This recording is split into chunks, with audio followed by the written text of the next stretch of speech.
Danny gives Daniel huge news, and Tessa's crushed after Mariah drops a bomb. At society, Danny and Daniel share a laugh over dinner and discuss Lucy making new friends. She finally found her people. Danny tells Daniel he's happy to hear he's working through his pain by playing guitar. Daniel explains that the idea came from Tessa. He knows it's unconventional, but he feels it's helping him find his way. Danny asks, "Just how lost are you?"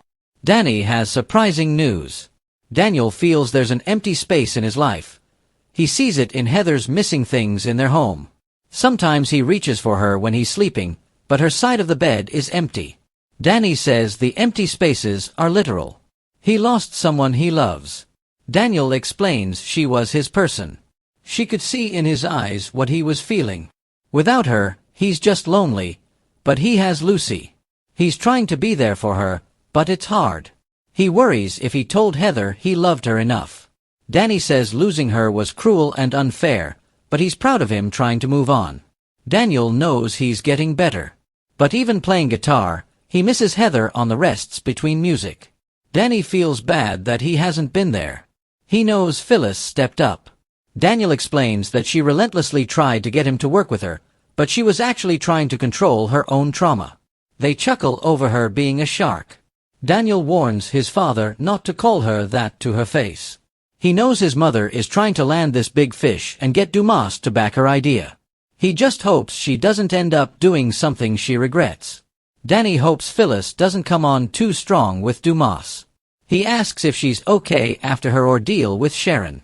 Daniel decries what happened to her, but is trying to focus on his own healing. They joke a bit, and then Danny assures Daniel that he'll get through this. He thinks a lot of Tessa, who is quite a musician. "You two have quite a connection. You're just friends, right?" Daniel assures his father that his relationship with Tessa is platonic. They talk about finding solace in writing and playing music. Daniel tells Danny he feels like he has no idea what's going on with him. Are he and Christine okay? Danny says they're better than okay. "I think that we have it figured out this time around." In fact, it's one of the reasons he came back to talk to Daniel. "How would you feel if I asked her to marry me?" Daniel's surprised by this news. They haven't been back together for that long. Danny knows she's his person. What they have together is so right. Daniel won't tell him to wait. Danny teases that he'll need to break the news to his mom. They toast and chuckle. Mariah summons Tessa. At Crimson Lights, Mariah thinks back to drinking with the older man while away on her trip and grimaces. She pulls out her phone and calls someone. "I really need to see you now. Do you think you can meet me?" As she sits and waits, Mariah flashes to laughing and drinking with the older man, and to going in for a kiss with him. Just then, Tessa shows up. She sits, and they talk about Aria. Mariah looks miserable. Tessa notices she can't even look at her. She's hurt, but is trying to understand. Mariah says it's hard to be home where they built their family and lives together. She feels she doesn't deserve it. She doesn't deserve Tessa or Aria. Tessa says she does. She thanks her for reaching out and asks her not to run away. Mariah doesn't think there has ever been a more difficult time in her life. She hates herself for shutting her and Aria out. "I hate that I have done this to our family and to you." Tessa will never stop reaching for Mariah. "You're my star." She asks her to take her hand, but Mariah can't. She says, "And we can't keep doing this anymore." Tessa's dismayed to hear that Mariah can never tell her what happened on her trip. She tells her wife keeping it inside isn't healthy. She has to talk to someone. Mariah can't tell anyone, ever, what she has done. Tessa promises she'll forgive her. Mariah won't forgive herself, ever. She did this and she has to figure out how to live with it, but she won't put that on her or Aria.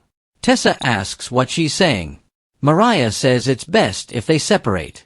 Mariah apologizes for not preparing Tessa. It's not a decision she came to lightly. "This feels like the end of the world to me, Tessa." Her wife gets upset when she tells her she's beautiful. They argue as Mariah says they need time apart. Tessa is sure she can make Mariah trust her love for her if she'll just tell her what is going on. Why does she think she gets to make a choice like this? She won't let her leave her when she needs her most.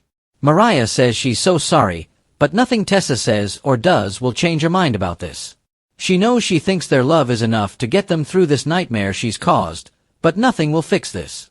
It's only going to get worse. Mariah needs to figure out a way to fix this, if anything can.